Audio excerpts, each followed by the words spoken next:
সরকারি শাহসুলতান কলেজের ছাত্র ফেরদাউস সরকারকে 13 ডিসেম্বর দিবাগত রাত আনুমানিক রাত 2টায় জহুরুলনগর 5তলা ম্যাচ থেকে র্যাব পোশাকধারী অজ্ঞাতনামা 8 থেকে 9 জন যুবক তাকে অপহরণ করে। অপহরণ করার সময় আমরা ভিডিওতে দেখেছি যেভাবে তাকে টেনে হিঁচড়ে মাইক্রোবাসে তোলা হয়েছে, এটা কতটা অমানবিক, কতটা অপাশবিক। আমরা শাহসুলতান কলেজের পক্ষ থেকে জোরালো দাবি জানাচ্ছি, আমার বন্ধু ফেরদাউস সরকারকে কারা কি উদ্দেশ্যে তারা অপহরণ করলো তার কারণ দ্রুত অনুসন্ধান করা এবং সেই সাথে বৈষম্যহীন বাংলাদেশে অপহরণকারীদের দ্রুত আইনের আওতায় এনে দৃষ্টান্তমূলক। সাংবাদিক ভাইরা, আপনারা অবগত আছেন যে গত 14 ডিসেম্বরের প্রথম প্রহরে, যেটা ছিল বুদ্ধিজীবী হত্যা দিবস, ওই রকম একটা মুহূর্তে যেভাবে আমাদের পরবর্তী 2024-এর স্বাধীনতা পরবর্তীতে যেভাবে আমরা এগোতে চাইছিলাম, আমাদের ছাত্র ভাইদের আমরা ভাবছিলাম যে আমরা সবাই আমরা স্বাধীন, আমরা অতীতের যে র্যাব পরিচয়ে তারা অতীতে যে এরকম কার্যক্রম চালাইছে আমরা ভাবছিলাম যে আমরা তাদের হাত থেকে রক্ষা পাইছি, কিন্তু না, আমরা রক্ষা পাই নাই। 14 ডিসেম্বরের রাতের প্রথম পরে আমার বন্ধুকে ভুয়া র্যাব পরিচয়ে আর 10 জন যুবকেরা ব্যাসে হামলা চালিয়ে ভয় ভীতি দেখিয়ে এক প্রকার টেনে হিসড়ে তাকে বের করে নিয়ে যাওয়া হয়। বিগত 13 ডিসেম্বর রাতে 14 ডিসেম্বর প্রথম প্রহরে আমাদের জহুরনগর থেকে এক ছাত্র ভাইকে ভুয়া র্যাব পরিচয়ে কিডন্যাপিং করা হয়। সেখানে যারা র্যাব পরিচয়ে আসছিল তারা আর্মস নিয়ে অস্ত্রশস্ত্র হয়ে আসছিল। আমাদের নিরীহ এক ছাত্র ভাইকে ম্যাচ থেকে যেভাবে রাতে তুলে নিয়ে যাওয়া হয়। দুনিয়া আগাইলো, দেশ আগাইলো, দেশ স্বাধীন হইলো, হাসিনা বিদায় নিল, কিন্তু আমাদের জহুরনগরের ছাত্র ভাইদের ভাগ্য মনে হয় আগালো না। জহুরনগরের বিষয়ে প্রশাসন বরাবরই কেন জানেন নীরব থাকে। আপনারা জানেন যে বৈষম্য ছাত্র হইলো, এই ছাত্র আন্দোলনে আমাদের ছাত্র ভাইদের বিশাল ভূমিকা রয়েছে। সেখানে প্রায় 1700 ছাত্র ভাই নিহত হয়েছে।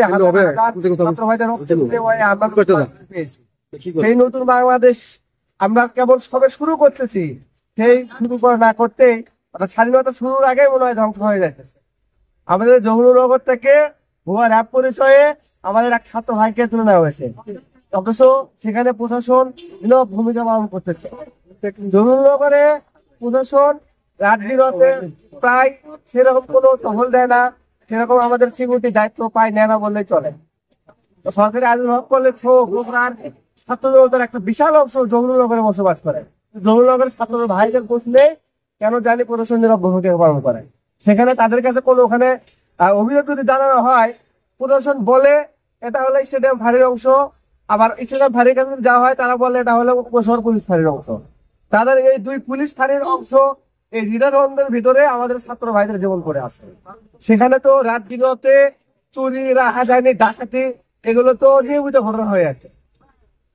আমরা প্রশাসনের কাছে একটি দাবি জানাই, জহুরনগরে তারা যেন অতি দ্রুত খুব ভালো সিকিউরিটির ব্যবস্থা করে, আমাদের ছাত্র ভাইদের সবার যেন নিরাপত্তার ব্যবস্থা করে।